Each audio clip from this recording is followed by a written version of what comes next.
Africa, we want to go.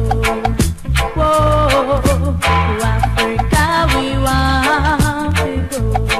Yeah, come on, my black brother, come on, my black sister. To Africa, we want to go.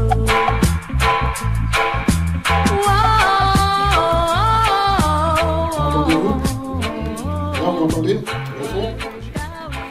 Ok, parfait. On va commencer parce que l'heure commence à avancer. D'abord, je veux dire Karibu, qui est en Swahili, veut dire bienvenue. Je vous remercie tous d'être venus. Ça nous fait plaisir de vous voir autant nombreux pour nos événements. Donc, je vais prendre un petit instant pour vous expliquer qu'est-ce que Karibu Montréal. Donc, je me présente Lémi Alemo. Donc, je fais partie de la plateforme. C'est une plateforme d'information. Donc, on est à deux à gérer ça avec mon compatriote panafricain Diogène, que vous avez vu dans la salle, qui est là, qui va vous faire un petit salut.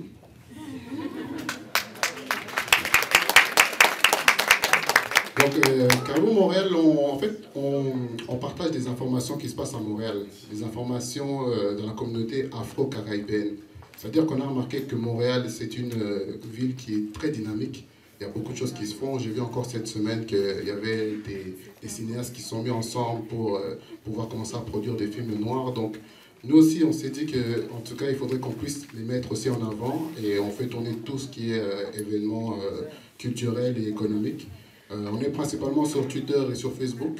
Donc, si vous avez un téléphone intelligent, vous pouvez nous liker. Et on demandera aussi aux gens qui sont dans le domaine culturel ou économique qui est lié à la communauté afro-caribéenne de bien vouloir mettre leurs événements pour qu'on puisse les faire tourner. Il faut que tout le monde soit au courant de ce qu'on fait. Donc nous aussi, Karibu Montréal, on voulait apporter notre contribution et on a décidé alors de se projeter dans le passé et on a mis sur place une série d'événements qu'on a appelé le retour aux pyramides. Donc le retour aux pyramides, c'est quoi? C'est un retour dans le passé. C'est un retour dans notre passé, le passé de l'histoire africaine. Donc on parle souvent de l'histoire de 600 ans, de 500 ans, mais l'histoire africaine est grande, elle est riche et elle est longue. Bon, donc on a décidé d'aller dans les empires africains. On a commencé par l'acte 1 en janvier. On a commencé donc avec l'empire mandé, que Winnie, qui est dans la salle, que Winnie est dans la salle, avait présenté très brillamment. Aujourd'hui, ce sera l'acte 2 avec M. Ali Toumba qui va nous présenter ça. Et le mois prochain, ça va être l'Empire d'Éthiopie. Donc chaque mois, on va découvrir un empire africain. Comme ça, vous aurez vraiment une vision complète de ce que c'est vraiment la vraie Afrique. Donc c'est ça le retour aux pyramides. Et le concept qu'on fait, c'est un concept d'éducation populaire. Ce n'est pas une conférence. Aujourd'hui, ça ne va pas être un cours magistral. On est dimanche soir. Donc ça va être quelque chose vraiment d'assez relax. Évidemment, c'est des intervenants qui... En fait, on choisit nos intervenants qui font quand même des recherches, mais ce ne sont pas des historiens ou des experts. C'est ça l'avantage de l'éducation populaire, c'est que tout le monde peut être là sans avoir un diplôme, sans être décoré de l'ordre des historiens. Ici, tout le monde peut venir expliquer vraiment l'histoire.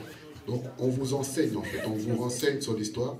On fait une vision panoramique, donc de la naissance jusqu'à la fin, pour qu'après cela, vous pourrez avoir l'impulsion d'aller voir un peu plus loin.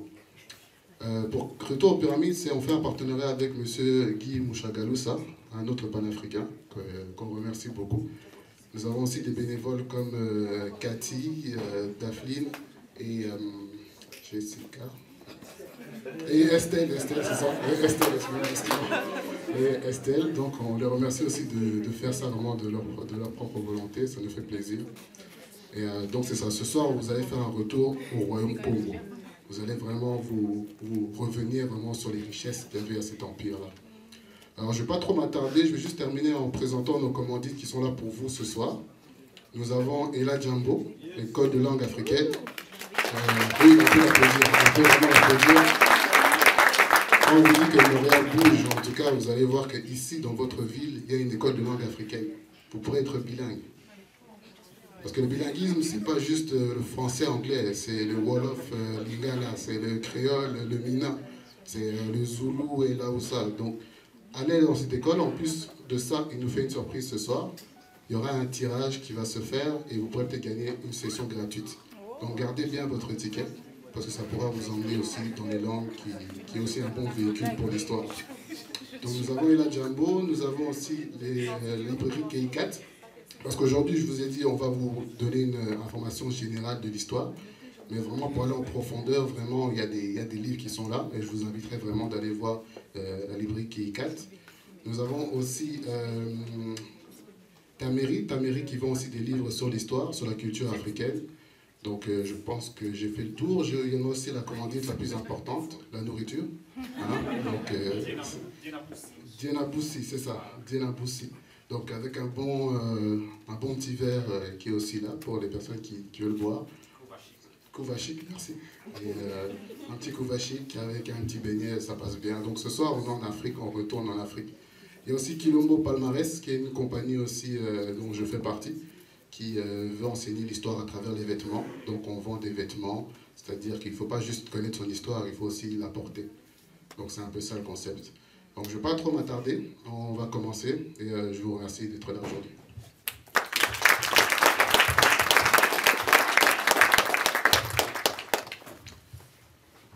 Donc comme je vous ai dit, ce soir on va aller au centre de l'Afrique, on va aller au Royaume Congo. Ça va être présenté par un intervenant qui s'appelle Monsieur Ali Toumba, que je vais appeler Ya Ali, puisque chez nous en Afrique il y a toujours un petit préfixe pour appeler les gens qui sont plus âgés que nous. Donc il va nous faire ce voyage-là. Je voulais aussi dire que c'est un dramaturge. La culture n'est pas seulement une passion pour lui, mais c'est aussi sa profession.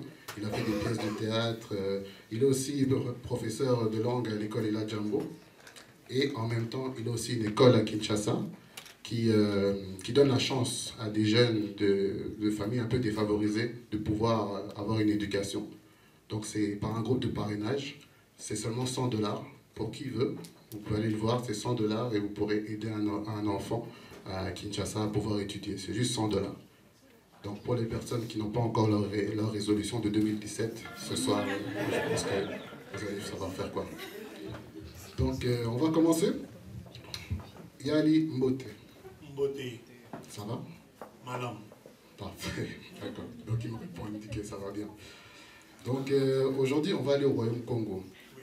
Donc j'aimerais que tu commences d'abord pour nous dire où est-ce que tu as basé tes recherches et quelles sont tes sources.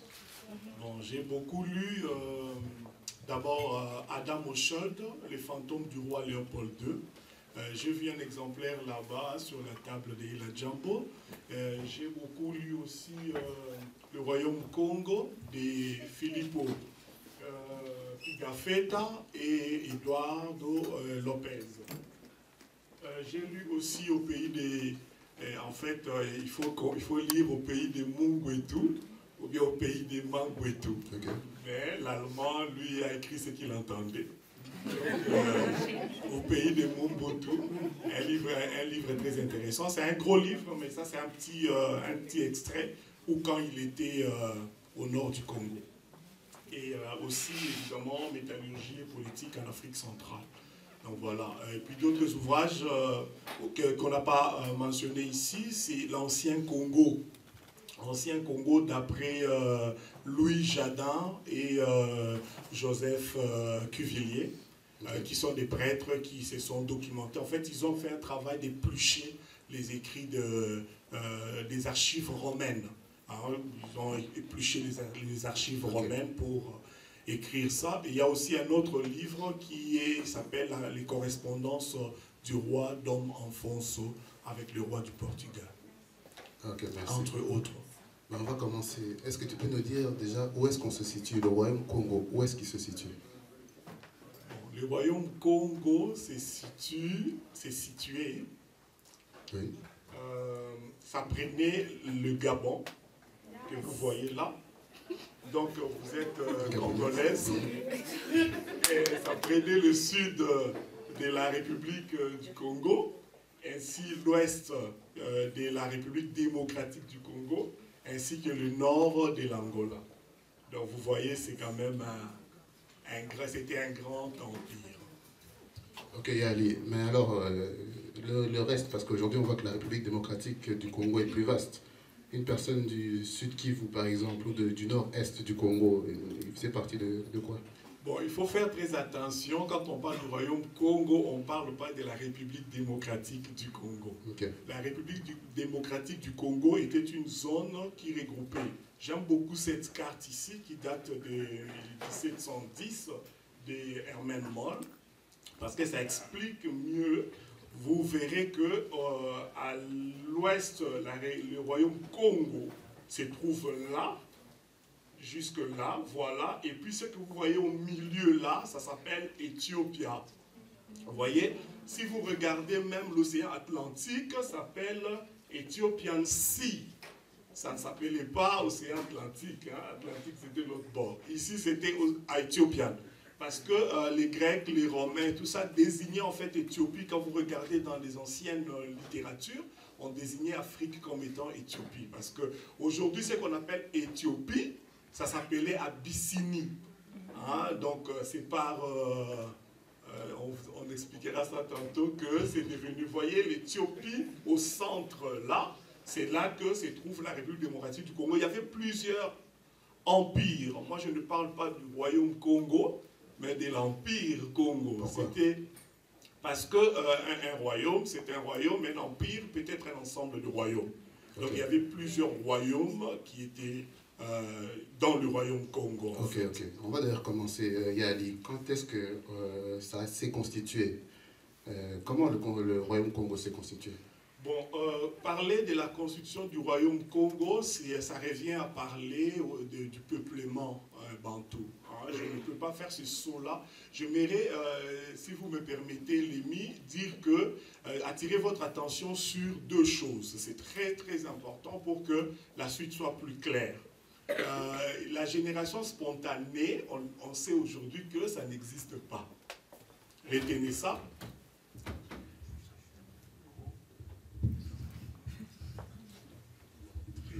Merci. Merci Guy. Donc la génération spontanée, on sait aujourd'hui que ça n'existe pas. Donc tout est processus à un développement, que ce soit au niveau du peuplement des peuples. On ne va pas me dire que le Congolais, le royaume Congo est apparu du sol. Non, ils sont venus quelque part. Donc il faut remonter à l'apparition de l'homme, la création ou l'évolution, tout dépend. Et puis l'homme a migré et a bougé de l'Est à l'Ouest pour aller jusqu'au royaume du Congo.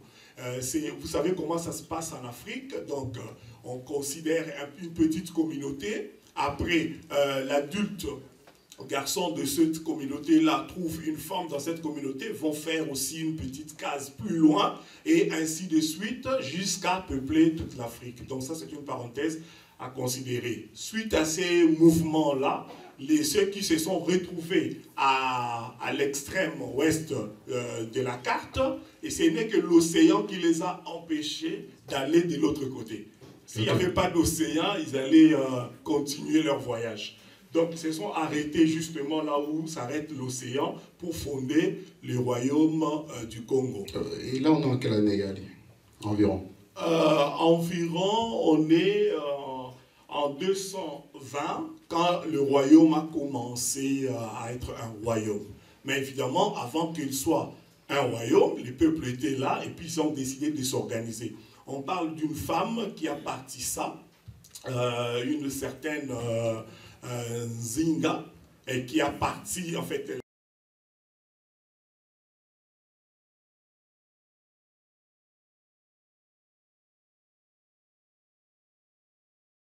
Le 3 mai 1491, et il est devenu João Ier. Hein, le roi du Portugal, c'était João II, et lui, il est devenu João Ier. Donc, fini les Zingankuvu, c'est maintenant João, et il se fera baptiser, et il est devenu chrétien. Et le mois suivant, c'est son fils aîné, Zingabemba, qui laissera aussi le nom de Zingabemba pour devenir Afonso Ier. Il est devenu Afonso Ier. Ça sonnait joli à l'époque. Ok. Et comment ça se passe maintenant quand il devient João Ier? Quand il devient João Ier, Dom João, quand il devient Dom João Ier, Et après, on lui dit que, bon, c'est toujours, vous savez, avec les assurances, hein, c'est écrit en bas en petit. Hein, donc, c'était écrit aussi en bas en petit qu'il fallait qu'il abandonne la polygamie. Mais là, il n'a pas pris. Non, il n'a pas pris. Alors, imagine que le roi avait comme ses 30, 40 femmes.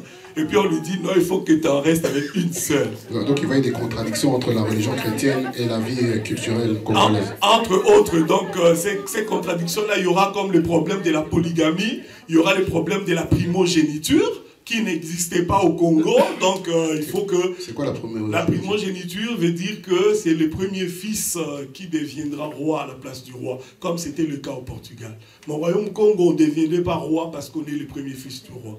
C'est le notable qui après regardait qui allait devenir. Si c'est un camp, tu vois. Alors, voilà, c'est entre autres problèmes, le système fédéral basé sur l'honneur. Hein, il fallait les sanctions, il fallait que ça soit coercitif, donc ça a changé. Il a remarqué ça aussi.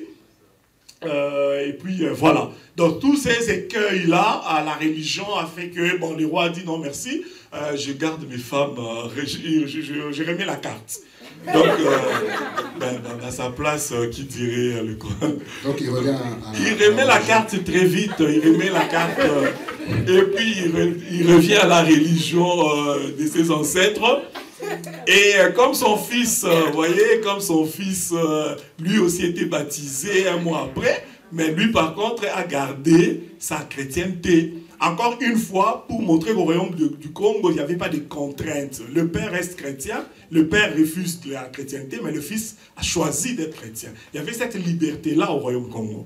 Donc on a laissé le fils avec sa croyance. Donc on ne brûlait pas les gens parce qu'ils ne pensaient pas comme nous.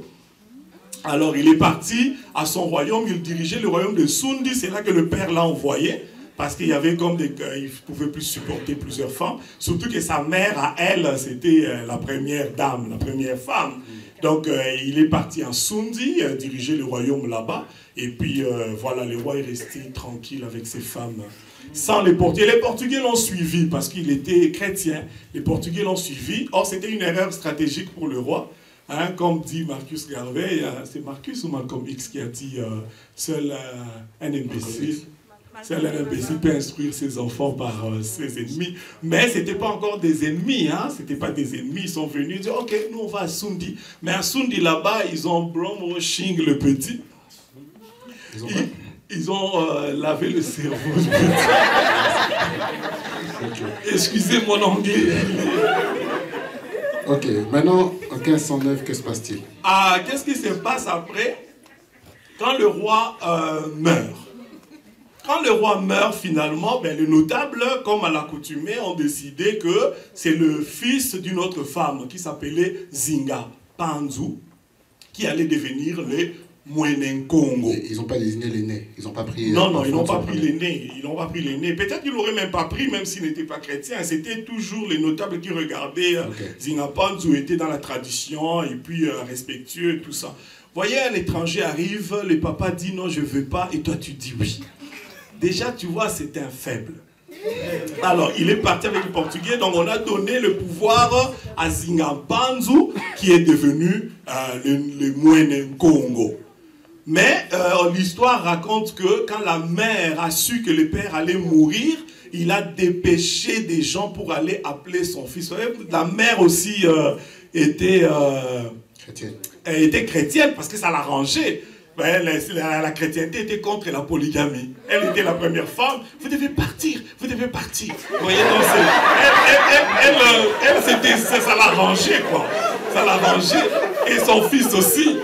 Mais bon, maintenant quand il a vu que bon, le roi allait mourir, il dépêche son fils aîné, il revient à cause de la primogéniture. Les Portugais lui ont fait comprendre aussi, écoute, en tant que chrétien, il y a des avantages, pour toi surtout. C'est ton fils qui va devenir. Parce que dans la Bible, Dieu a dit, vous voyez, toutes ces affaires-là. Okay. Donc, il dépêche des gens pour aller chercher son fils. Écoute, ton frère là-bas va être intronisé à ta place, viens vite.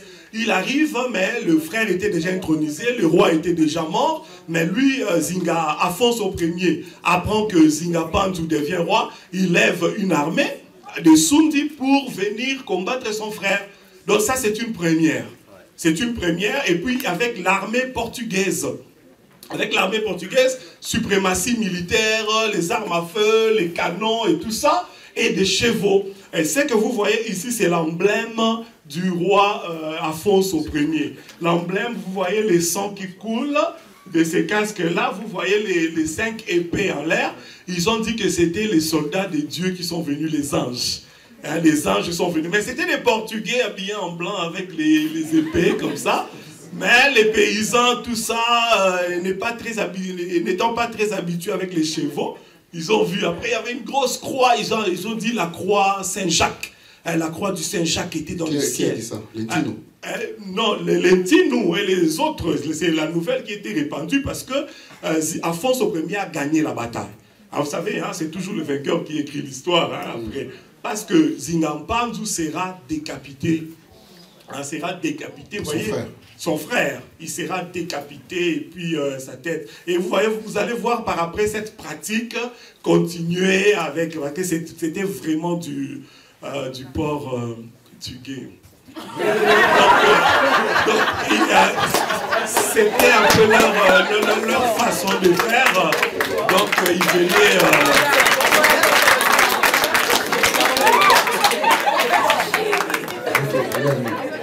Donc, Afonso Ier est vainqueur, il décapite son frère. Qu'est-ce qui se passe? Ouais, Afonso décapite son frère et puis il devient le roi. Mais vous voyez, il n'est pas intronisé par les notables ni le parlement. Il est imposé par les Portugais. Du coup, toute sa ceinture, c'est des portugais. Et puis là, ça devient le christianisme un peu partout. Il installe le christianisme, il construit des écoles. Et il y a des ouvrages qui écrivent que les églises n'étaient pas construites n'importe où. Les Portugais construisaient leurs églises sous des mines. Donc c'était réfléchi tout ça. Donc c'est là où il y avait des mines de cuivre, là où il y avait des mines de ceci. Et on va mettre église ici pour Jésus. Ils construisent aussi des écoles. Oui, mais une école, des écoles, mais c'est vraiment une école au début. Une école de 400 élèves. Vous voyez, sur tout le royaume, l'étendue et tout ça. Une école de 400 élèves. Et on en fait venir les maçons du Portugal qui arrivent, et puis des maîtres, des enseignants, des prêtres, surtout des prêtres. Mais ce n'était pas comme des écoles, comme apprendre à lire et puis à écrire un peu, mais beaucoup de catéchisme, vous voyez. Beaucoup de catéchisme, ouais. Et puis des nouveaux noms, il faut baptiser des petits. Donc, ils prenaient des nouveaux noms.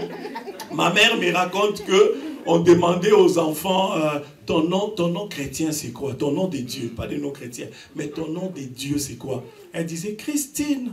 Et ton nom du diable? Moulumba. Hein? Donc, on faisait, vous voyez? Ben, vous voyez, aujourd'hui, les gens, on ne comprend pas pourquoi on est devenu comme ça, mais ça, voilà. Donc, les écoles sont là, voilà. Donc, ils construisent des écoles, les églises, et donc la relation est vraiment bonne. La relation est bonne, et puis les Portugais prospèrent, les bateaux, des caravelles font des navettes, Portugal, Congo, c'est terrain conquis, finalement. Nous contrôlons le roi, donc nous contrôlons le royaume. Donc, voilà. Donc, que faisaient les Portugais? Donc, j'ai l'impression qu'ils construisaient des écoles, mais est-ce qu'ils avaient d'autres activités aussi? Mais il fallait payer, c'était pas gratis. C'était pas gratis. Donc, tous les enseignants qui arrivaient, les prêtres qui arrivaient, excusez-moi, le vin, c'était important, le sang de Jésus. Il fallait avoir le vin mais il faut acheter ce vin-là du Portugal, hein. Parce qu'on aurait pu prendre de l'eau, on aurait pu prendre le vin de palme, le nzamba et tout ça. Non, ça c'est... Il faut que ça soit le vin du Portugal. Et les Congolais payaient comment? Nzimbu? Bon, au royaume Congo, la monnaie c'était le nzimbu. Hein, les gens trafiquaient avec le nzimbu et tout ça. Mais le nzimbu n'avait pas de valeur aux frontières congolaises. Donc les Portugais disaient, ben écoute, vous allez nous payer avec le nzimbu. Au Portugal, là, même une personne ne va prendre le nzimbu au Portugal. Payez-nous autrement. Mais il n'y avait pas moyen de payer autrement. Et les Portugais ont réclamé d'être payés par la chair humaine.